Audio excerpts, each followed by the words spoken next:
শ্রী রাধা গোবিন্দের নবনির্মিত মন্দিরে আমরা শ্রী রাধা গোবিন্দের দিব্য বাঙ্ময়ী বিগ্রহের কথা শ্রবণ করতে উপস্থিত হয়েছি। বিগত কালকের পাঠে আমরা শ্রীমদ্ ভাগবতের মাহাত্ম্য মহিমা বর্ণন শ্রবণ করলাম। দেখুন, ভাগবতের মহিমা যত বর্ণন করা যায় ততই কিন্তু কম। এই ভাগবত হলো কল্পতরু। যেরকম ভাগবতের ফল অনন্ত, ভাগবতের মহিমাও অনন্ত। মনোরথোয়ম পরিপূরণীয় স্তথেতি চোক্ত্বান্তরধীয়তাচ্যুত তথোনমত্তচ্চরণেষু নারদ তথা শোকাদীন পিতাপসাশ্চ।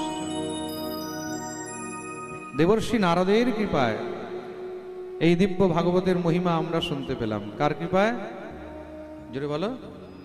নারদের কৃপায়। নারদ হলেন ভক্তির আচার্য। নারদকে ভক্তির আচার্য। এই জগতের মধ্যে ভক্তিকে সময়ে সময়ে কে প্রচার করেছেন? দেবর্ষি নারদ। নারদ থেকে বড় প্রচারক এই সংসারের মধ্যে দ্বিতীয় আর কেউ নেই। নারদ শুধু ভক্তই নয়, তিনি জগতের মধ্যে ভক্তকে জন্ম দেয়, ভক্তকে সৃষ্টি করেন। মনে রাখবে, সুন্দর একদম ভালো মাটিতে ফসল যে কেউ করে দিতে পারবে, তাই তো? মাটি যদি ভালো হয় তাহলে তার মধ্যে যে কেউ চাষ করে ফসল তৈরি করতে পারে। কিন্তু যেই মাটি ভালো হয় না, যেটাকে আমরা মড়াম মাটি বলি, আপনারা যে জায়গায় বসে আছেন এটা হলো সেই মাটি। এটা হলো মড়াম মাটি। এখানে কোনো চাষ হয় না, কিছু নেই। কোনো গাছ লাগালেও বহুত মুশকিলে হয়। এমন মড়াম মাটির মধ্যেও যে চাষ করে দেখাতে পারে, সেই হলো প্রকৃত উত্তম চাষী। তদ্রূপ অভক্তের মধ্যে, দুষ্টের মধ্যে, কুটিলের মধ্যেও, অসুরের মধ্যেও যদি কেউ ভক্তি জাগ্রত করাতে পারে, তিনি হলেন দেবর্ষি নারদ। আহেতুক্য প্রতিহতা। বৈষ্ণব তো, আর বৈষ্ণব জীবের উপরে অহেতুকই কৃপা করেন। আর এই কৃপা একমাত্র দেবর্ষি নারদই করতে পারে। মনে রাখবে, বৈষ্ণব হওয়া বহুত সহজ, কিন্তু বৈষ্ণব হয়ে বৈষ্ণবীয় আচরণটা অনেক কঠিন। আর নিজে বৈষ্ণব হয়ে 10 জনকে বৈষ্ণব বানানো, এটা আরো কঠিন। নিজের কল্যাণ হয়তো অনেকেই করে নিতে পারবে, নিজের পেট সবাই ভরে নেয়, ভরে নেয় তো? হ্যাঁ, একটা পাখিও নিজের পেট ভরে নেয়, কুকুর, ছাগল, বিড়াল সবাই নিজের পেট ভরে নেয়। কিন্তু নিজের পেট ছাড়া 10 জনের পেট যে ভরতে পারে, প্রকৃত রূপে সেই কিন্তু এই মনুষ্য জন্ম নিয়ে সার্থক হতে পেরেছে। পাখি কি করে? পাখি খাবার নিয়ে আসে, নিয়ে এসে নিজের বাচ্চাদেরকে খাওয়ায়। খাওয়ায় তো? আমরাও কামাচ্ছি, নিজের বাচ্চাদেরকে খাওয়াচ্ছি, নিজের স্বামীকে খাওয়াচ্ছি, স্ত্রীকে খাওয়াচ্ছি। একটা পশুও গিয়ে শিকার করে নিয়ে আসে, নিয়ে আসে তো, নিয়ে এসে নিজের পরিবারের উদর পোষণ করে। তাহলে একটা পাখি, একটা পশু, একটা জীব, তাদের মধ্যে আর আমাদের মধ্যে পার্থক্য কি রইল? কোনো পার্থক্য আছে? নেই না?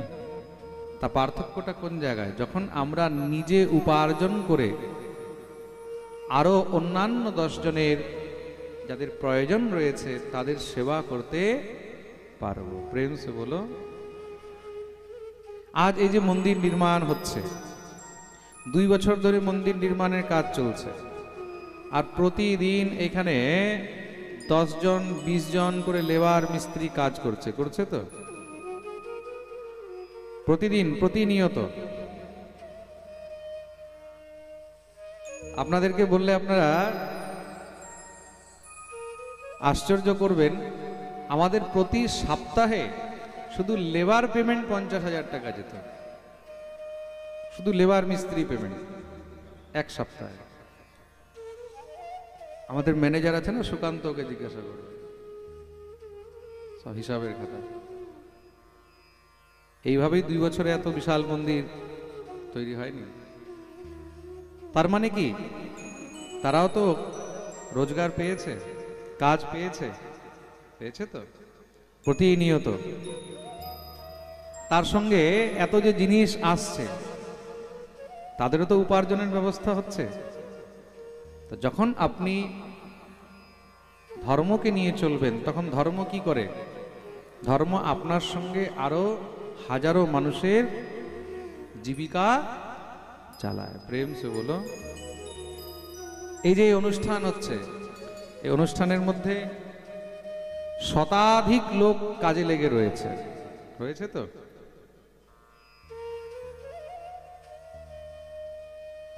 যতই ধর্মীয় অনুষ্ঠান হোক, যতই কিছু হোক, শতাধিক। অনেক সময় অনেকে বলে যে মন্দির বানিয়ে লাভ কি? দেখবে যারা অধর্মী, বিধর্মী, নাস্তিক তারা বলে মন্দির বানিয়ে লাভ কি? তাদেরকে এটা দেখাবে।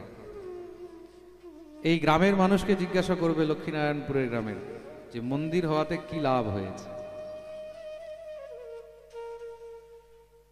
লক্ষ্মীনারায়ণপুর গ্রামের এখানে যে ভক্তরা বসে আছে তাদেরকে কেউ এসে জিজ্ঞাসা করবে যে মন্দির হওয়াতে এই গ্রাম, এই গ্রামের নকশা, এই গ্রামের সমস্ত সব নাম চারদিকে পাল্টিয়ে গেছে, তাই তো?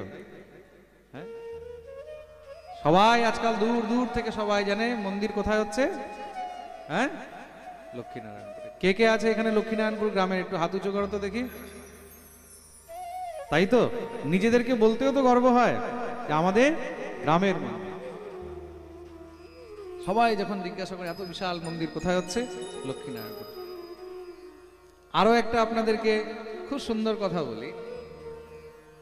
একজন ভক্ত, তিনি এই গ্রামেরই, আমার সঙ্গে দেখা করতে এসেছেন। আজকে বসে আছে কিনা পাঠে যাই না, বৈষ্ণব। দীর্ঘদিন আগে তারা গ্রাম ছেড়ে চলে গেছিল, ওই মোহাম্মদ বাজারের দিকে থাকতে। মন্দির হচ্ছে শুনে তিনি আবার নিজের পরিবার নিয়ে গ্রামে ফিরে এসেছেন, আবার এখানে এসে নতুন করে ঘর বানাচ্ছে, বাড়ি বানাচ্ছে। আমার কাছে এসেছেন, আজকে আছে কিনা পাঠে যাই না। তা আমার কাছে এসে বললেন, মহারাজজি এই মন্দির হচ্ছে শুনে আমি আবার গ্রামে ফিরে চলে এসেছি। কেন? এখন পরিবেশ পেয়ে গেছি, ভক্ত পাবো, ভক্ত সঙ্গ পাবো, মন্দির পাবো, প্রতিদিন এখন কীর্তন হবে, পাঠ হবে, সেই সঙ্গটা পাবো। আমি আবার গ্রামে ফিরে এসেছি, আমাকে একটু চরণে রাখবেন। এই হলো মন্দির, যেখানে পুরো পরিবেশকে পাল্টিয়ে দিতে পারে, যেখানকার জনমানসের মানসিক পরিবর্তন করতে পারে, ধর্মকে জাগৃত করতে পারে, মানুষের অন্তরে ভক্তিকে টেনে বের করতে পারে। এটা হলো মন্দিরের লাভ। প্রেম সে বলো। জীবিকা উপার্জন তো অনেক বাহ্যিক কথা, কিন্তু এই মন্দিরের দ্বারা একটি পরিবর্তন হয়, সামাজিক পরিবর্তন, স্থানীয় পরিবর্তন, মানসিক পরিবর্তন। প্রেম সে বলো। আমাকে দিলীপ বলতো, বাবা এখানে রাত্রেবেলায় সন্ধ্যা হলে মদ খেতে বসতো মানুষ, তাই তো? আজকে সেই জায়গা কি হয়ে গেছে? আজকে কেউ ভাবতেও পারে না যেখানে আশেপাশে মন্দিরের আমরা মদ্যপান করব। এটাই হলো পরিবর্তন। প্রেম সে বলো।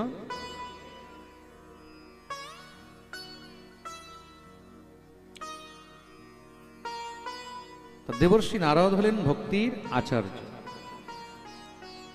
দেবর্ষি নারদের কৃপায় কিন্তু ভাগবত আমরা পেয়েছি।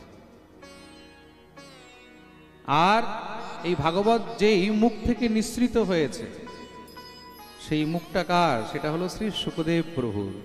সেটা কার? শ্রী শুকদেব। শ্রী শুকদেব প্রভুর মুখনিসৃত এই ভাগবত, এটা অমৃত থেকেও উত্তম। ভাগবতের মহিমা শাস্ত্রের মধ্যে জায়গায় জায়গায় বর্ণন রয়েছে। প্রত্যক্ষরম ভবেত তস্য কপিলা দানজম ফলম। কেউ যদি ভাগবতের একটি অক্ষর নিত্য পাঠ করে, বলছে তাতেই প্রতিটি অক্ষরে গোদানের ফল হয়। প্রেম সে বলো। আপনি গোদান করতে পাচ্ছেন না, ঠিক আছে, আপনি ভাগবতের একটি শ্লোক নিত্য পাঠ করুন। শ্লোকার্ধম শ্লোকপাদম বা নিত্যম ভাগবতোদ্ভবম পঠতে শৃণুয়াদিয়স্তু গোসহস্রফলম লভে। শ্লোকার্ধম শ্লোকপাদম বা, ভাগবতের একটি শ্লোকও যদি না পারো, অর্ধেকটি শ্লোক পাঠ করো, একটি অক্ষর পাঠ করো, তাতেও কিন্তু তোমার মঙ্গল হবেই হবে। যেই গৃহের মধ্যে ভাগবত গ্রন্থ থাকে, আপনি ঘরের মধ্যে ভাগবত রেখে ভাগবতের পুজো করছেন, তাতে কি হয়? আপনার পিতৃগণ প্রসন্ন হয়। यावत् दिनानि हे पुत्र शास्त्रम भागवतम गृहे तावत् पिबन्ति पितरः क्षीरम सर्पी मधुदकम। যেই গৃহের মধ্যে ভাগবত থাকে, সেই গৃহের মধ্যে তার পিতৃপুরুষরা কি পায় জানো? তার পিতৃপুরুষরা পিতৃলোকে খাবারের মধ্যে ক্ষীর, পায়েস, মধু, যে উৎকৃষ্ট বস্তু, সেগুলো সব পায়। এটা ভাগবতের মহিমা। কেউ যদি ভাগবতে কিছু অর্পণ করে, এক মুষ্টি চালও যদি এনে অর্পণ করে, মনে রাখবে কিন্তু জন্ম জন্মান্তর পর্যন্ত তার গৃহে কখনো দরিদ্রতা থাকে না। প্রেম সে বলো। কেউ যদি দ্রব্য, দক্ষিণা, ফল, ফুল, বস্ত্র ভাগবতকে অর্পণ করে, অলঙ্কার যদি অর্পণ করে, বস্ত্রালঙ্করণৈ পুষ্পৈর ধূপ দীপ উপহারকৈঃ বশীকৃতো অয়ং তস্য সৎশ্রিয়া সৎপতির যথা। তাহলে ভাগবত তার বশীভূত হয়ে যায়। কি হয়ে যায়? বশীভূত হয়ে যায়। যা চাইবে ভাগবত তার উপরে কৃপা করবে। এই হলো ভাগবতের মহিমা। এখান থেকে ভাগবতের মূল কথা আরম্ভ হলো। আমরা সবাই ভাগবতের মূল কথায় প্রবেশ করব। সবাই সোজা হয়ে বসবেন, দুনো হাত জোড় করে। ভাগবতের প্রথম স্কন্ধের মঙ্গলাচরণের প্রথম শ্লোক আমরা শ্রবণ করব। ওম নমো ভগবতে বাসুদেবায়। জন্মাদ্যস্য যতোऽন্বয়াদিতরতঃ শ্চার্থেष्वभिज्ञः स्वराट् तेने ब्रह्महृदाय आदिकवये मुह्यन्ति यत् सूरयः। तेजो वारिमृदां यथा विनिमयो यत्र त्रिसर्गो मृषा धाम्ना स्वेन सदा निरस्तकुहकं सत्यं परं धीमहि। प्रथम श्लोके एखाने भगवानेर बंदन करा हयेछे।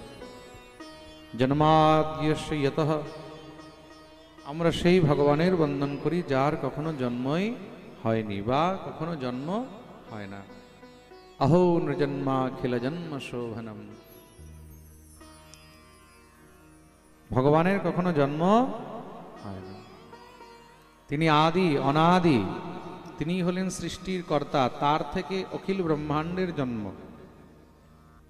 সেই ভগবানকে আজ পর্যন্ত কেউ বুঝতে পারেনি। অর্থেষু অভিজ্ঞঃ, তিনি এত বিশাল স্বরাট। তেনে ব্রহ্ম হৃদয় আদি কবয়ে, আদি কবি ব্রহ্মাও কিন্তু আজ পর্যন্ত তাকে বুঝতে পারেনি। মুহ্যন্তি যৎ সূরয়া, বড় বড় ঋষি মুনিগণ থেকে নিয়ে দেবতা পর্যন্ত তারাও কিন্তু তাকে বুঝতে গিয়ে মোহিত হয়ে যায়, ভ্রমিত হয়ে যায়। ভগবানকে ঠিক ঠিক না কেউ বুঝতে পেরেছে, না কেউ বুঝতে পারে। তাহলে ভগবানের এই যে মহিমা বর্ণন করা হয়, বলে যে যেইভাবে ভগবানকে বুঝেছে, যে যেইভাবে ভগবানকে বুঝতে পারছে, সে সেইভাবেই ভগবানের বর্ণন করছে।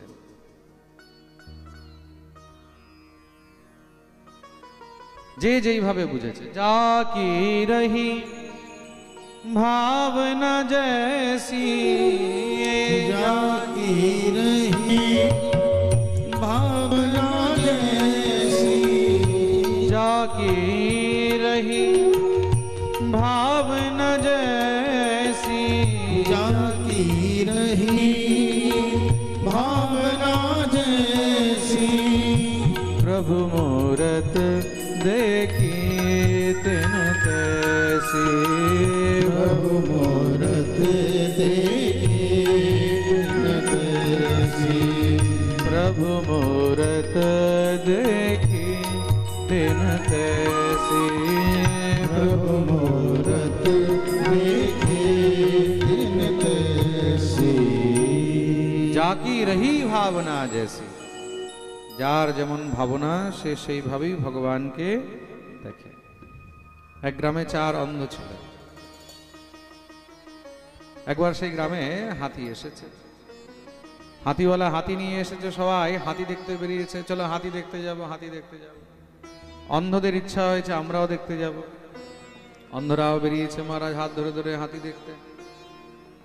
বাজারে এসে উপস্থিত হয়েছে, হাতিওয়ালা এসেছে, সবাইকে বলছে ভাই আমাদেরকে একটু হাতি দেখিয়ে দাও। কেউ হাতিওয়ালাকে বললো ভাই দাঁড়াও দাঁড়াও, এ আমাদের গ্রামের 4 অন্ধ, একটু এরা হাতি দেখবে। হাতিওয়ালা হাসছে, আচ্ছা ঠিক আছে দেখাও কি করে দেখবে। 4 অন্ধ এখন অন্ধের মতন দেখছে। অন্ধরা কিভাবে দেখে? হাত দিয়ে ভালো করে ধরে ধরে। 4 জন অন্ধ ভালো করে হাতিটাকে ধরে ধরে দেখছে। দেখা টাকা হলো, খুব খুশি হাতি দেখেছে। হাতি দেখে এবার যখন ফিরে যাচ্ছে, একে অপরকে জিজ্ঞাসা করছে, কিরে ভাই হাতি দেখলি? বলে হ্যাঁ। কেমন দেখলি? বলে কেমন আর কি, হাতি হলো খাম্বার মতন। কিসের মতন? খাম্বার মতন। খাম্বার মতন কেন বলছে জানো? কেন কি সে হাতির পা ধরেছে। কি ধরেছে? আরেকজন বলছে দূর বেটা, তার মানে তুই হাতি দেখিসনি। তাহলে বলে আসল হাতি তো আমি দেখেছি। আচ্ছা তুই বল কেমন? বলে হাতিটা হলো অজগরের মতন। হাতিটা অজগরের মতন। কেন? কেন কি সে হাতি সুর ধরেছে। তৃতীয় জন বলছে দূর, তোরা দুইজনই কিছুই দেখিসনি। তাহলে বলে আসল হাতি আমি দেখেছি। আচ্ছা তুই বল কেমন? বলে হাতিটা হলো কুলোর মতন। কেন? কেন কি সে হাতি কি ধরেছে? কান। চতুর্থ জন বলছে তোরা 3 জনের মধ্যে কেউই দেখিসনি, আসল হাতি তো আমি দেখেছি। আচ্ছা তুই বল হাতি কেমন? বলে হাতি হলো ঝাড়ুর মতো। কেন? সে হাতির লেজ ধরেছে।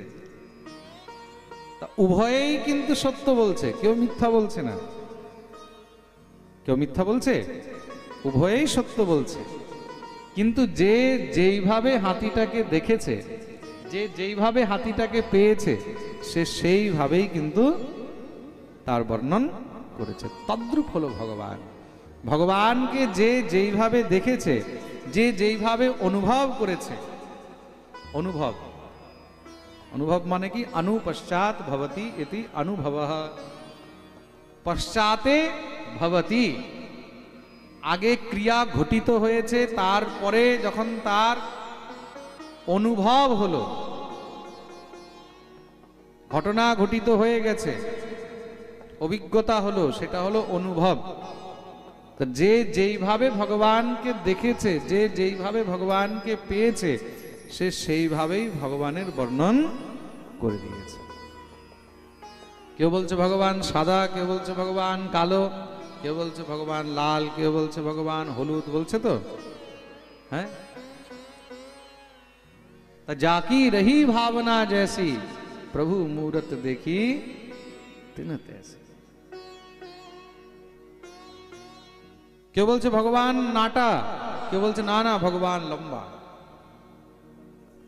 सहस्र शीर्षा पुरुषः सहस्राक्षः सहस्रपाद, কেউ বলছে না না তম বটুম বামনম দৃष्ट्वा मोदमाना महर्षयः। এই ছোট বড় নাটা এতটুকখানি। ওদের নাটা নয়, বিশাল আকাশ পর্যন্ত লম্বা। যে যেইভাবে দেখেছে সে সেইভাবে বর্ণন করে দিয়েছে।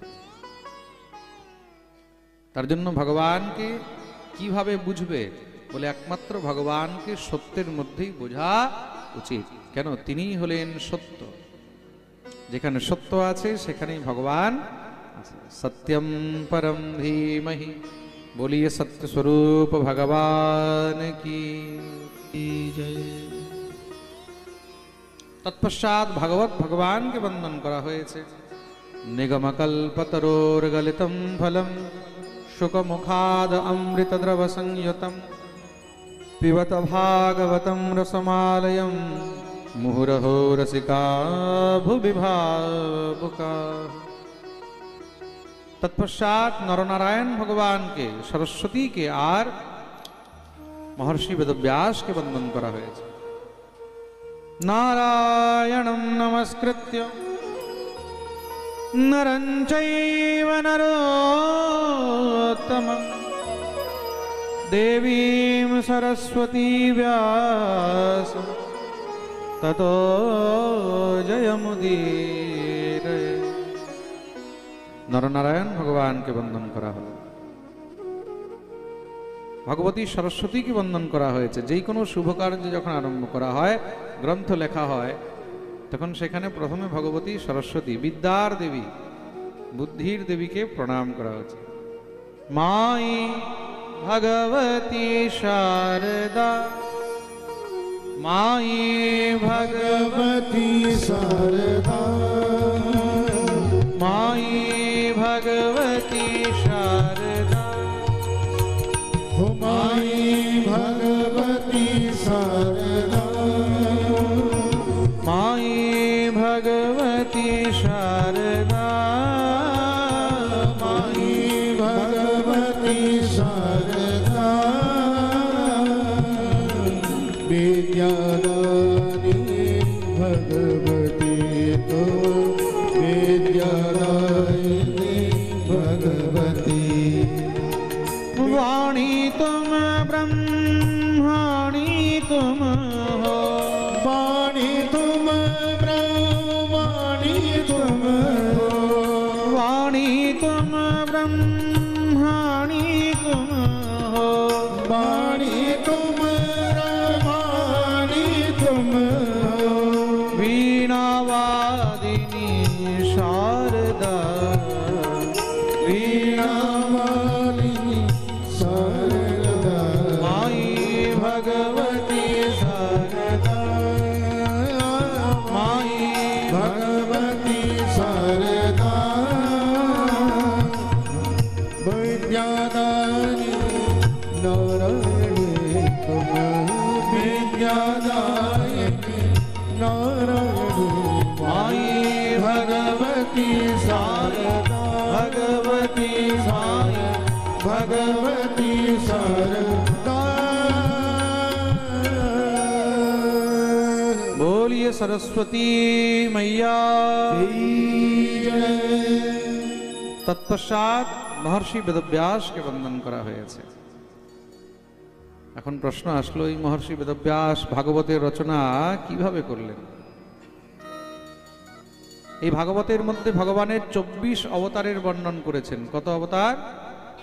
24 অবতার। কি কি? প্রথম হলো সনকাদি রূপে, সনকম বরাহ নারদম চ। সনকাদি মুনি, ব্রহ্মার 4 পুত্র রূপে ভগবান জন্ম নিয়েছেন, সনক, সনন্দন, সনাতন আর সনত কুমার। এই 4 জনকে দেখতে ছোট ছোট 5-5 বছরের বাচ্চার মতন মনে হয়। ভগবানের দ্বিতীয় অবতার হলো বরাহ। বরাহ অবতার নিয়ে ভগবান হিরণ্যাক্ষের উদ্ধার করে পৃথিবীর রক্ষা করেছিলেন। বলিয়ে বরাহ ভগবান কি। তৃতীয় অবতার হলো নারদ। আর চতুর্থ অবতার হলো নরনারায়ণ। ধর্মের স্ত্রী ভগবতী মূর্তির গর্ভে ভগবান নর আর নারায়ণ রূপে অবতীর্ণ হয়েছেন। বলিয়ে নরনারায়ণ ভগবান কি জয়। নরনারায়ণ কার পুত্র? কি নাম বললাম এখন? ধর্মের পুত্র। কার পুত্র? ধর্ম। আর ধর্ম কোথা থেকে জন্ম নিয়েছে? ভগবানের বুক থেকে। ধর্মের জন্ম কোথা থেকে? ভগবানের, হ্যাঁ জোরে বলো, বুক থেকে। আর অধর্মের জন্ম হলো ভগবানের পিঠ থেকে। অধর্মের জন্ম কোথা থেকে? পিঠ থেকে। প্রেম সে বলো। আচ্ছা, অনেকে বলে অধর্ম শেষ হোক, অধর্মকে শেষ করতে হবে। অধর্মকে তো ভগবানও শেষ করবে না, আর শেষ করতে পারেও নি। অধর্মকে কমানো যায়, কিন্তু শেষ কখনো করা যায় না। আচ্ছা, একটা কথা বলো, কোনো সময় বিচার করে দেখো, যদি শুধু তোমার বুকটা থাকে আর পিঠটা না থাকে, তাহলে কি হবে? হ্যাঁ, বাঁচবে? চলতে পারবে? পারবে কি? যেরকম ধর্ম আছে তদ্রূপ অধর্ম থাকবে। ধর্ম আর অধর্ম দুটি হলো এক আরেকের পূরক। অধর্মকে কখনো শেষ করা সম্ভব নয়, তাকে কম করা যায়। অধর্ম যদি বেড়ে যায়, খুব মন দিয়ে শুনবে কিন্তু, यदा यदा हि धर्मस्य ग्लानिर्भवति भारत अभ्युत्थानम अधर्मस्य तदात्मानं सृजाम्यहम्। অধর্ম যখন বেড়ে যায়, ভগবান বলেনি অধর্মকে শেষ করার জন্য, অধর্ম যখন বেড়ে যায় তখন তাকে দমন করার জন্য। কেন? অধর্ম বেড়ে গেলে তখন খুব খারাপ লাগে দেখতে, ভালো লাগে না। কার যদি পিঠ বেড়ে যায় তাহলে ওটাকে বলে কুবড়। কি বলে? কি বলে? পিঠটা যদি বেশি বেড়ে যায় তখন দেখতে ভালো লাগবে? পিঠটা নর্মাল থাকলে ভালো লাগে, পিঠ যেমন আছে তেমন থাকলে ভালো লাগে। পিঠটা যদি বেড়ে যায় তখন ওটাকে কি বলে? কুবড়। তখন ওটা কি হয়? দেখতে কুরুচিকর হয়, দেখতে খারাপ লাগে। তখন তাকে মানুষ কি বলে? কুবড়া, কুবড়ি বলে তো, কুবজা, কুবজি, কুবজ বলে না? যেই কোনো জিনিস লিমিটে থাকলে ভালো লাগে, লিমিটের বাইরে চলে গেলে তখন আর ভালো লাগে না। তা পিঠও যদি লিমিটের বাইরে চলে যায় তখন কি হয়? কুবড় হয়ে যায়। তখন কি করতে হয়? তার অপারেশন করতে হয়। কি করতে হয়? জোরে বলো। অপারেশন করতে হয়, তার ট্রিটমেন্ট করতে হয়। তদ্রূপ অধর্ম, অধর্ম যখন লিমিটের বাইরে বেড়ে যায়, অধর্ম যখন অত্যধিক বেশি বেড়ে যায়, তখন ভগবান তার ট্রিটমেন্ট করতে আসেন। কি করতে আসে? ট্রিটমেন্ট। তা বলে এরকম নয় যে পিঠটাকেই পুরো কেটে শেষ করে দেবে, পিঠটাকে একদম চেঁচে ফেলে দেবেন, তাই নয়। তার ট্রিটমেন্ট হবে। ওই যে কুবড়টা বেড়ে গেছে, ভগবান সেটাকে কন্ট্রোল করবে। প্রেম সে বলো।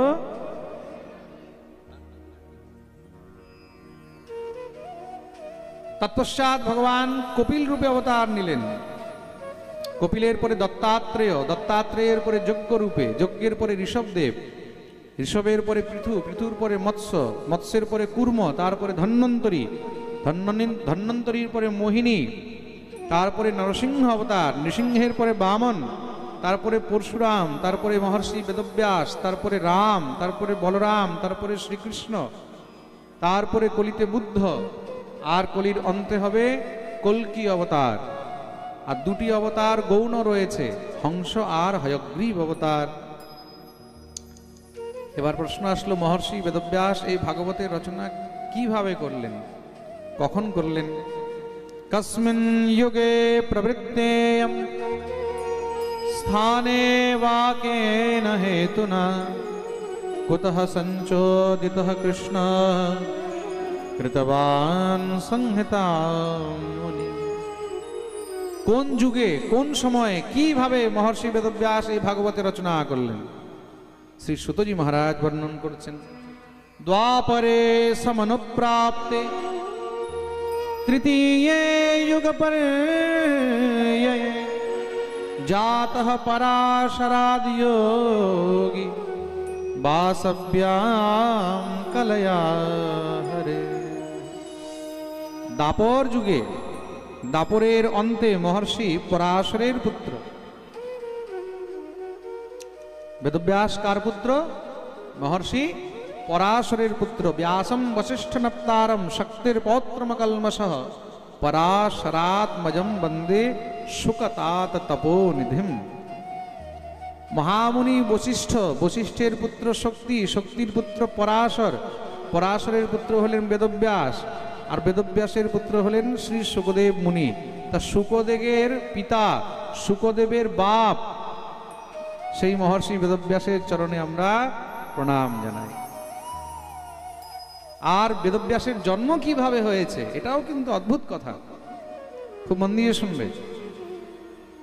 মহর্ষি পরাশর তখন জ্যোতিষের শ্রেষ্ঠ গ্রন্থ রচনা করছেন, জ্যোতিষ সংহিতা। পরবর্তীকালে সেই গ্রন্থের নাম হলো পরাশর সংহিতা। কি নাম হয়েছে? জোরে বলো। পরাশর সংহিতা। গ্রন্থ রচনা করার জন্য একান্ত স্থান চাই। কেন?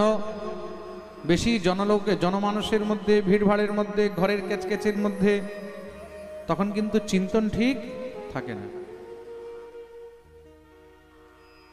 বড় বড় যারা লেখক হয় না, তারা যখন কিছু লেখে তখন তারা একান্ত খুঁজে, একদম একান্তে গিয়ে তারা সেখানে তখন চিন্তন করতে থাকে, চিন্তা করতে থাকে। আচ্ছা, আমি যখন কিছু লিখি, আমার সমস্ত সব আইডিয়া, সমস্ত সব চিন্তা বাথরুমের মধ্যে আসে। যখনই বাথরুমে যাই তখনই কিছু না কিছু নতুন ক্রিয়েটিভিটি মাইন্ডে আসে। কিছুদিন আগে মালদায় পাঠ করছি, গৌর কথা হচ্ছিল। তো মহাপ্রভুর বিবাহ উৎসব হবে, তা বিয়ের জন্য কোনো গান পাচ্ছি না, ভজন। ভাবছি মনে মনে, মহাপ্রভুর বিয়ের কোনো ভজন পাচ্ছি না, কোনো গান পাচ্ছি না। ও পাঠের আগে বাথরুম গেছি ফ্রেশ হওয়ার জন্য, ওই ভাবতে ভাবতে গেছি, বসতে বসতে ওখানে গান মনে পড়ে গেছে। 2 লাইন মনে পড়েছে, তাড়াতাড়ি করে মহারাজ একদম ফ্রেশ হয়ে দৌড়ে এসে খাতায় লেখা শুরু করে দিয়েছে। দেখতে দেখতে ফার্স্ট ক্লাস খুব সুন্দর ভজন তৈরি হয়ে গেল। ক্রিয়েটিভিটি মাইন্ড লোকালয়ের মধ্যে, ভিড়ের মধ্যে, চারদিকে হয় না, একান্তে হয়। প্রেম সে বলো। একান্ত মস্তিষ্ক থাকবে।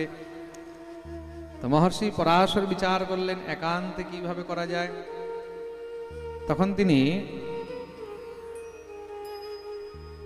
জলের মধ্যে একটি নৌকায় বসে একান্তে সেই গ্রন্থ রচনা করছেন। কেন? একদম নিরিবিলি স্থান। আর সেই নৌকা চালাচ্ছে কে? একটি ধীবর কন্যা। ধীবর মানে যারা জেলে মাছ ধরে, নৌকা টোকা চালায়, তা ধীবরের কন্যা, তার নাম হলো সত্যবতী। তার নাম কি? সত্যবতী। ভগবতী সত্যবতী ধীবর কন্যা বলতে ধীবরের ঘরে তার পালন হয়েছে। বস্তুত তিনি ধীবরের মেয়ে নন, তিনি হলেন উপরিচর বসুর পুত্রী।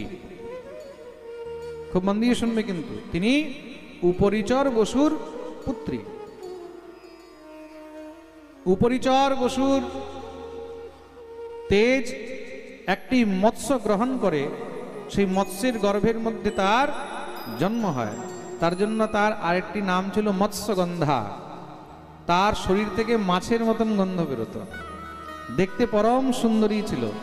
কিন্তু যেহেতু মৎস্য গর্ভ থেকে জন্ম নিয়েছে বলে তার দেহের মধ্যে মৎস্যের গন্ধ থাকত, তার জন্য তার আরেকটি নাম ছিল মৎস্যগন্ধা। কি নাম ছিল?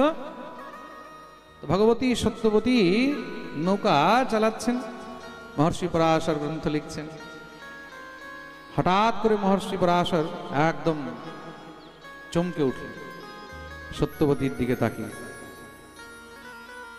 দীর্ঘ সময় ধরে মহারাজ গ্রন্থ লেখন চলছে, ভগবতী সত্যবতী নৌকা চালাচ্ছেন, তিনি ফিরেও তাকাননি, হঠাৎ করে তার দিকে তাকিয়েছে। সত্যবতী তো একদম ঘাবড়িয়ে গেছে। কি হয়েছে প্রভু? কিছু অপরাধ হয়েছে আমার? না না না, আজকে তোমাকে একটি বিশেষ কথা বলতে। কি? বর্তমানে অদ্য সময়ে এত অক্ষুণ্ণ এমন একটি বিলক্ষণ মুহূর্ত আসছে, এই মুহূর্তে যদি কোনো স্ত্রী গর্ভধারণ করে তাহলে তার গর্ভের থেকে সংসারের সব থেকে শ্রেষ্ঠ বিদ্বান পুরুষের জন্ম হবে। জ্যোতিষ লিখতে লিখতে ওই যে মুহূর্ত তিনি লিখছেন, লিখতে লিখতে মহারাজ সেই মুহূর্ত দেখলেন। এখন যে মুহূর্ত চলছে, এই মুহূর্তের মধ্যে যদি কোনো স্ত্রী গর্ভ ধারণ করে, তাহলে তার গর্ভের থেকে বিশ্বের শ্রেষ্ঠ বিদ্বান পুরুষ জন্মগ্রহণ করবে। ভগবতী সত্যবতী বললেন, প্রভু আমার জন্য কি আদেশ? পরাশর মুনি বললেন, তুমি কি সেই শ্রেষ্ঠ সন্তানের মা হতে চাও? তাহলে তোমার গর্ভ থেকে সেই শ্রেষ্ঠ সন্তান জন্মগ্রহণ করবে। ভগবতী সত্যবতী বললেন, কিন্তু প্রভু লোক নিন্দা হবে, আমার তো বিবাহ হয়নি, কুমারী কন্যা, আমার গর্ভে যদি সন্তান হয়। বলে, আমি তোমাকে আশীর্বাদ করছি, জগতে তোমার নিন্দা নয়, জগতে চারদিকে তোমার পূজা হবে, সবাই তোমাকে সম্মান করবে, তুমি এমন সন্তানকে জন্ম দেবে। মনে রাখবে, এই সংসারে মাতা পিতার সম্মান তার পুত্রকে দিয়ে হয়, তার সন্তানকে দিয়ে হয়, তার পুত্রীকে দিয়ে হয়। সন্তানকে দিয়ে, কাকে দিয়ে?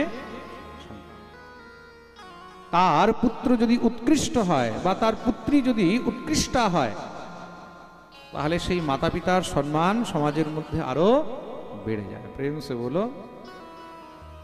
জীবনে তুমি যদি একজন সুসন্তানকে জন্ম দিতে পারো, একজন শ্রেষ্ঠ সন্তানকে জন্ম দিতে পারো, তার মানে মনে করবে যে তুমি জীবনের বাস্তবিক সফলতা পেতে পেরেছ। তুমি নিজের জীবনের সমস্ত সব অভিষ্ট ফল পেয়ে গেছ। প্রেম সে বলো। ভগবতী সত্যবতী এক কথায় রাজি হয়ে গেলেন। সঙ্গে সঙ্গে মহর্ষি পরাশর ভগবতী সত্যবতীর গর্ভাধান করলেন। ভগবতী সত্যবতীর গর্ভ থেকে যে সন্তান হলো, সেই সন্তানের নাম রাখা হলো কি? দৈপায়ন। কি নাম রাখা হয়েছে? জন্ম কোথায় হয়েছে? দুটি দ্বীপের মধ্যে, কেউ যেন দেখতে না পায়। দুটি দ্বীপ, মাঝখানে নদী, নৌকা সেখানেই মহারাজ দাঁড় করিয়ে রাখা হয়েছে। চারদিকে কুয়াশা দিয়ে মহারাজ ঢেকে গেল। সেই অবস্থায় ভগবতী সত্যবতী সেই গর্ভ থেকে সন্তানকে জন্ম দিলেন। দুটি দ্বীপের মধ্যে জন্ম হয়েছে বলে নাম হলো দৈপায়ন। দেখতে কৃষ্ণবর্ণ ছিল, কালো রং। বেদব্যাসের রং কিরকম? কালো, তার জন্য নাম হলো কৃষ্ণ। নাম কি হলো? কৃষ্ণ। তা পুরোটা নাম হলো কৃষ্ণ দৈপায়ন। কি নাম হলো? কৃষ্ণ দৈপায়ন। বলিয়ে কৃষ্ণ দৈপায়ন ভগবান কি জয়।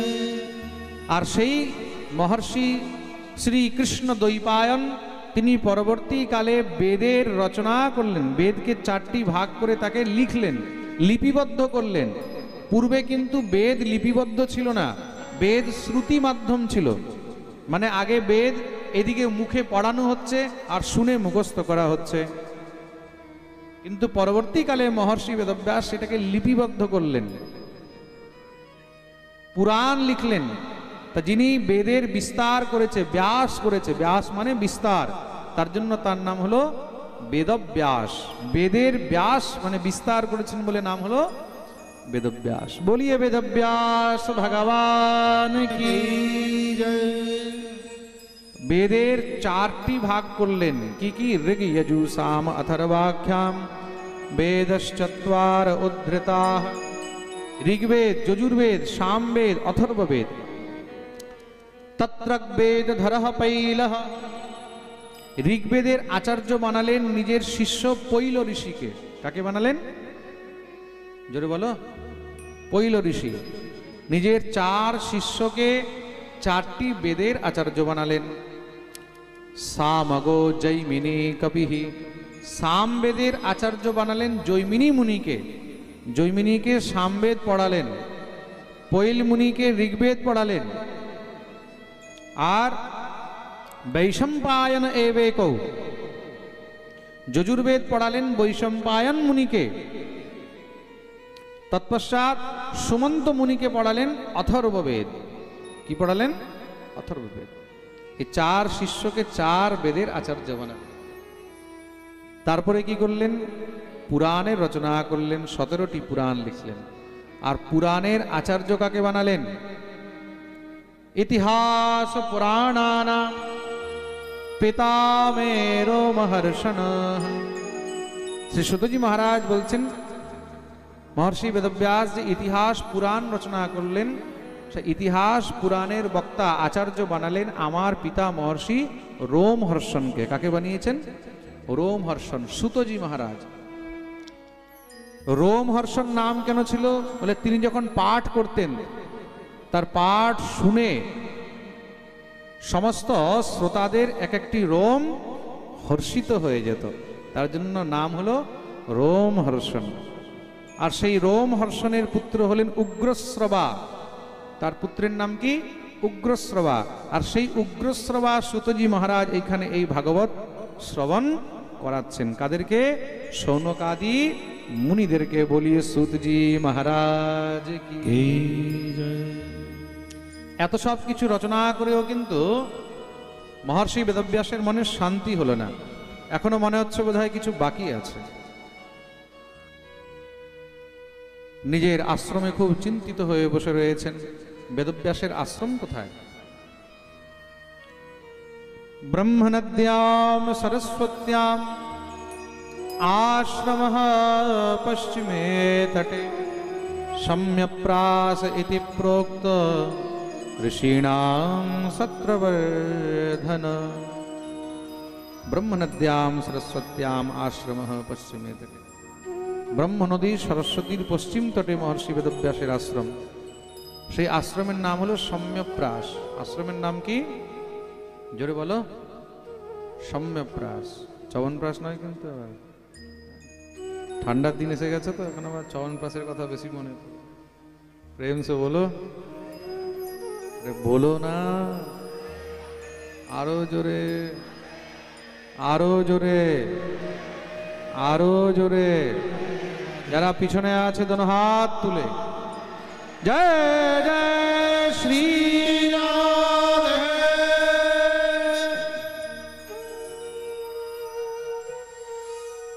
বসে আছেন খুব চিন্তিত ভাবে। সেই সময় সেখানে দেবর্ষি নারদের আগমন হলো।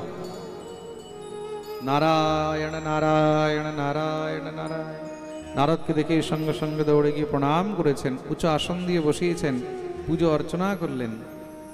নারদ জিজ্ঞাসা করছেন, জিজ্ঞাসিতম অধীতম চ ইয়ত্তদ ব্রহ্ম সনাতনম অথাপি শোচস্যাত্মানম অকৃতার্থ ইব প্রভু। কি ব্যাপার হে মহর্ষি বেদব্যাস, তোমাকে দেখে খুব চিন্তিত মনে হচ্ছে। বেদব্যাস বললেন, কি বলবো প্রভু, আমার চিন্তার কারণ আমি এত শাস্ত্র এত গ্রন্থ লিখলাম, তবুও মনে শান্তি হচ্ছে না। এখনো মনে হয় বোধহয় কিছু বাকি রয়ে গেছে। বলে তুমি কি কি লিখেছো? সব বলে দিলেন, এই লিখেছি, ওই লিখেছি, ওই লিখেছি। নারদ হাসতে লাগলেন। তুমি যা কিছু লিখেছো এগুলো তো মনে শান্তি হবে না। কেন? যথা ধর্মাদয়শ্চার্থা মুনিবর্যানুকীর্তিতা। ধর্ম অর্থ কাম মুক্তি এগুলো তো পাওয়া যাবে, কিন্তু মনে শান্তি পাওয়া যাবে না যতক্ষণ পর্যন্ত মনে প্রেম আসবে না, যতক্ষণ পর্যন্ত অন্তরে ভক্তি জাগ্রত হবে না, প্রীতি জাগ্রত হবে না, ততক্ষণ পর্যন্ত শান্তি পাবে না। আর সেই প্রীতি কোথায় পাবে? বলে না তথা বাসুদেবস্য মহিমায়নুবর্ণিতঃ। যতক্ষণ পর্যন্ত তুমি কৃষ্ণ চরিত্র বর্ণন করবে না, ততক্ষণ পর্যন্ত তুমি সেই শান্তি পাবে না। কেন? যেই আনন্দ, যেই প্রেম কৃষ্ণ চরিত্রে আছে, সেটা অন্য কোথাও নেই। না বে জন যা তু কথম চনা ব্রজে, না বে জন যা তু কথম চনা ব্রজে, মুকুন্দ সেব্যন अवदंग संस्कृतिम। श्री कृष्ण गोविंद हरे मुरारे, हे नाथ नारायण वासुदेव। स्मरन् मुकुंदा नृपगोहनं पुनः, गोविंद हरे मुरारे, बेहातु में छेन रस ग्रहो यत। हे नाथ नारायण वासुदेव हे नाथ नारायण वासुदेव हे नाथ नारायण वासुदेव न वै जनो जातु कथं च नाव्रजेन् मुकुन्द सेव्यन्यवदङ्ग संस्कृतिं। যতক্ষণ পর্যন্ত গোবিন্দের কথা, মুকুন্দের কথা, শ্রীকৃষ্ণের কথা বর্ণন হবে না, ততক্ষণ পর্যন্ত তুমি শান্তি পাবে না। তা কৃষ্ণের কথা, কৃষ্ণ চরিত্র, এটা কৃষ্ণ কৃপা ছাড়া তো বর্ণন করা সম্ভব নয়। তা কৃষ্ণ কৃপা কিভাবে হবে? বলে কৃষ্ণ কৃপা একমাত্র বৈষ্ণব সঙ্গেই হতে পারে। কোন কৃষ্ণ ভক্ত, কোন বৈষ্ণবের দ্বারাই কৃষ্ণ কৃপা সম্ভব। বেদব্যাস সঙ্গে সঙ্গে চরণে পড়ে গেলেন, প্রভু আপনার থেকে বড় বৈষ্ণব, আপনার থেকে বড় কৃষ্ণ ভক্ত আর কোথায় পাবো? আপনিই কৃপা করুন। নারদ বললেন, আচ্ছা তোমাকে আমি বোঝালাম আর তুমি আমাকেই ধরে নিলে? বলে, প্রভু আপনার থেকে আর বড় বৈষ্ণব কোথায় খুঁজতে যাব? আপনি কি করেই কৃষ্ণ ভক্তি পেয়েছেন? নারদ বললেন, আমিও বৈষ্ণবের কৃপাতেই আজ কৃষ্ণ ভক্তি পেয়েছি। মনে রাখবে, বৈষ্ণব কৃপা ছাড়া, হরিভক্তের কৃপা ছাড়া কিন্তু কৃষ্ণ ভক্তি কখনো প্রবেশ করবে না। প্রেম সে বলো। তার জন্য বৈষ্ণবের সঙ্গ। কিভাবে হলো? বলে, এক সময়ের কথা, আমি পূর্বজন্মের দাসী পুত্র ছিলাম। নারদ কে ছিলেন? দাসী পুত্র। তা একবার তাদের গ্রামে কিছু সাধু বৈষ্ণবগণ, ব্রাহ্মণগণ চাতুর্মাস্য ব্রত করতে এসেছেন। তার মা তাদের সেবা করতেন, তাদের জন্য সবজি আমানিয়া করে দেওয়া, বাসন ধুয়ে দেওয়া, মেজে দেওয়া, আশ্রমের মধ্যে ঝাড়ু লাগিয়ে দেওয়া, মোছা লাগিয়ে দেওয়া, নানাবিধ যত কার্য রয়েছে সেই সমস্ত কার্য করে দিতেন। তারা সেইখানে দিব্য মহারাজ হরিনাম সংকীর্তন করেন, পাঠ করেন, কীর্তন করেন, কৃষ্ণ কথা গুণগান হয়। আর তাদের প্রসাদ পাওয়ার পরে যে উচ্ছিষ্টটা বাঁচে, সেই উচ্ছিষ্টের মধ্যে দেবর্ষি নারদকে দিয়ে দেয়। তিনি সেই উচ্ছিষ্ট গ্রহণ করেন। আর বৈষ্ণবদের উচ্ছিষ্ট খেতে খেতে তার অন্তর নির্মল হয়ে গেল। তুমি যার উচ্ছিষ্ট খাবে, তোমার মধ্যে আস্তে আস্তে কিন্তু তার সেই স্বভাব, তার সেই গুণ তোমার মধ্যে প্রবেশ করতে থাকে। প্রেম সে বলো। আরে বলো না, বলো না, আরো জোরে। পিছন থেকে শুনতে পাচ্ছি না। পিছনে যারা আছে দোনো হাত তুলে জয় জয় শ্রী রাধে।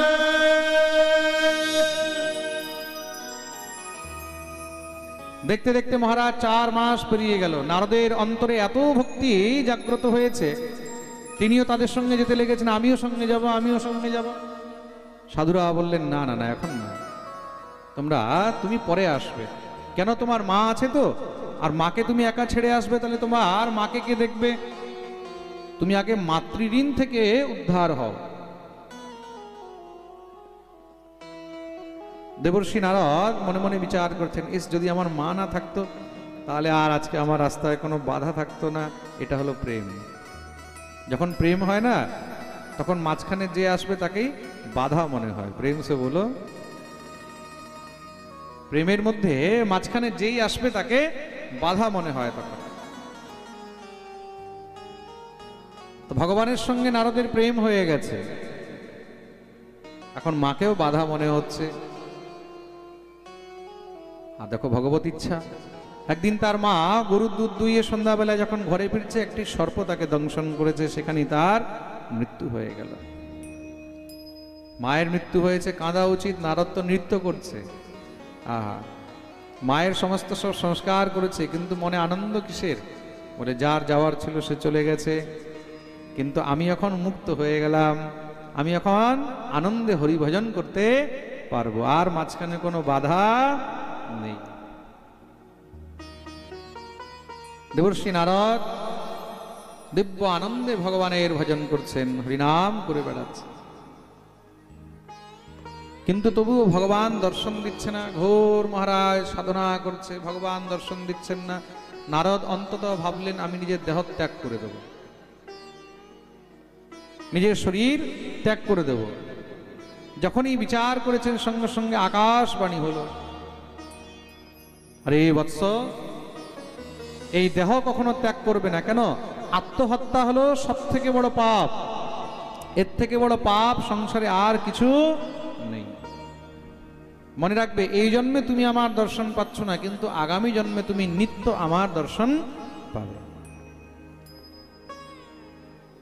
সেই সাধুদের কৃপায় পরজন্মে আমি নারদ হয়ে জন্মগ্রহণ করলাম, আর এই জন্মে আমি যখন মন হয় তখনই ভগবানের দর্শন করতে পারি। এটা হলো সাধুদের কৃপা। আর দেবতাগণ, আমি যে সবসময় হরিনাম করে বেড়াই নারায়ণ নারায়ণ, তার জন্য আমাকে একটি বীণা দিয়েছেন। দেবদত্তাম ইমাম বীণাম স্বরব্রহ্ম বিভূষিতাম মূর্ছয়িত্বা হরিকথাম গায়মানশ্চরাম্যহম। দেবতাগণ আমাকে একটি বীণা দিয়েছে। এই বীণা দিয়ে আমি নিত্য তার গুণগান গাইতে থাকি 7টি স্বর দিয়ে। কটি স্বর দিয়ে? 7টি স্বর। 7টি স্বর কি কি? সা রে গ ম প ধ নি। এই 7টি স্বর, সা, এগুলো কোনো সাধারণ নয়। ষড়জ, ঋষভ, মধ্যম, গান্ধার, পঞ্চম, ধৈবত আর নিষাদ। এই 7টি স্বর দিয়ে নিত্য ভগবানের আরাধনা করে। কার কৃপায়? সাধুদের কৃপায়। কার কৃপায়? বৈষ্ণবদের কৃপায়। সাধু কৃপাতে কি না সম্ভব, বলে তাদের কৃপাতে আজ আমি কৃষ্ণ ভক্ত হতে পেরেছি। তা কাগা সে তোয়ে হংস বানাবে, মিট যায় ওর কে দাগ রে। সাধু কৃপা কি হয়? বলে তোমাকে কাক থেকে হংস বানিয়ে দিতে পারে। কাক কিরকম হয়? হ্যাঁ, কালো। আর হংস কেমন হয়? সাদা। তা আমাদের অন্তরে যত পাপ রয়েছে, যত কলুষতা রয়েছে, সেই কালিমাকে ধুয়ে একদম পরিষ্কার করে দিতে পারে। এটা হলো সাধু কৃপা, বৈষ্ণবের কৃপা। তার জন্যই তো মহারাজ সবসময় ভক্তরা বলছেন, বৈষ্ণবরা বলছেন, संतन के संग लाग रे तेरी अच्छी बनेगी। संतन के संग लाग रे तेरी अच्छी बनेगी। संतन के संग लाग रे तेरी अच्छी बनेगी। संतन के संग लाग रे तेरी अच्छी बनेगी। अच्छी बनेगी तेरी बिगड़ी बनेगी। अच्छी बनेगी तेरी बिगड़ी बनेगी। अच्छी बनेगी तेरी बिगड़ी बनेगी। अच्छी बनेगी तेरी बिगड़ी बनेगी। होए तेरो बड़ो भाग रे तो तेरी अच्छी बनेगी। होए तेरो बड़ो भाग रे तेरी अच्छी बनेगी। संतन के संग लाग रे तेरी अच्छी बनेगी। संतन के संग लाग रे तेरी अच्छी बनेगी।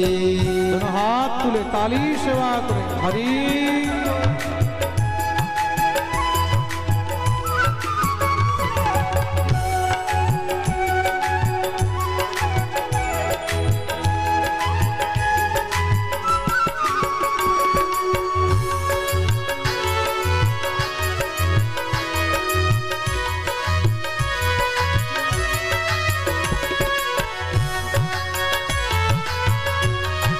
बोलिए संत भगवान की।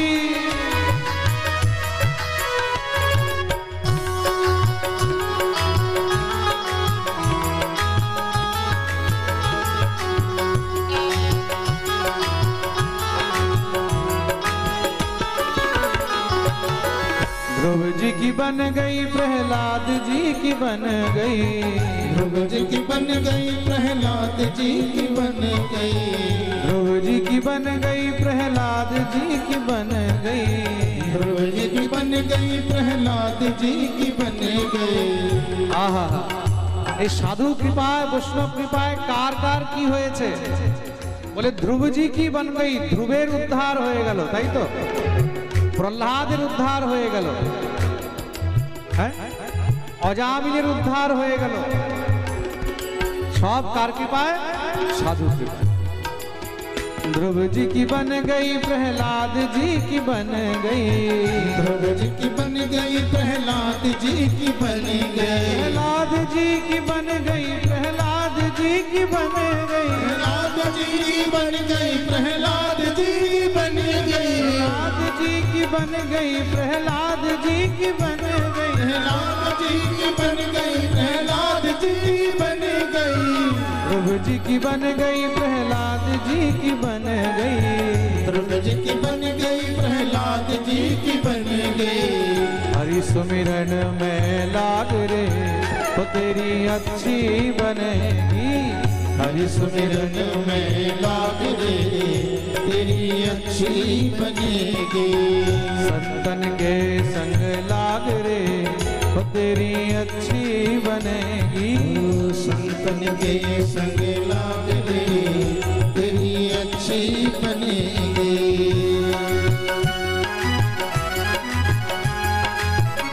बोलिए संत भगवान की जय हो।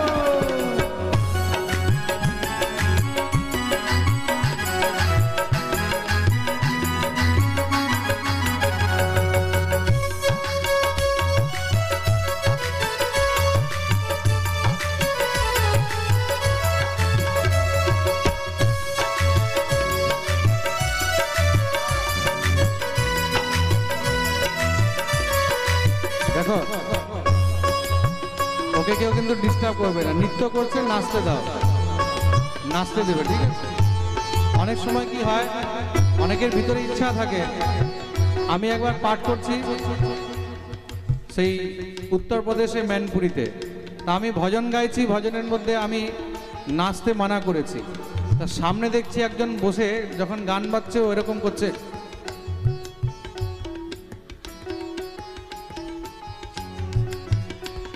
পাঠের পরে ও আর থাকতে পারেনি, আমার কাছে এসেছে, মহারাজজি ধন্যবাদ। আমি বললাম পাঠের মধ্যে আমি দেখছি তুমি এরকম করছিলে কেন? বলে মহারাজজি আপনি গান গাইছেন আর আমার নাচার ইচ্ছা করছে, আপনি মানা করে দিয়েছেন, আমার নাচটা কি করে বের করবো আমি বুঝতে পারছি না, তা যা বেরোচ্ছে বেরোতে দাও, না বেরোলে সমস্যা হয়ে যাবে। প্রেম সে বলো আরে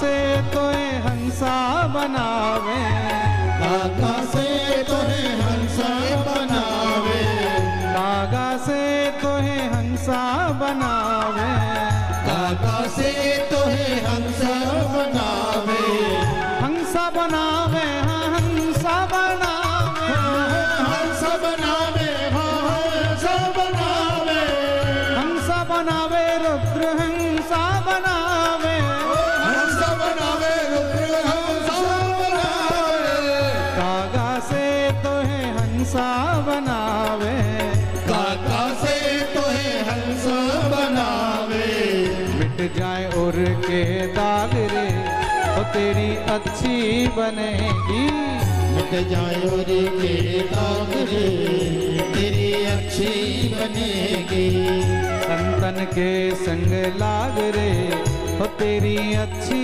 बनेगी, संतन के संग लाग रे तेरी अच्छी बनेगी। दोनों हाथ तुले ताली सेवा करे हरि बोल।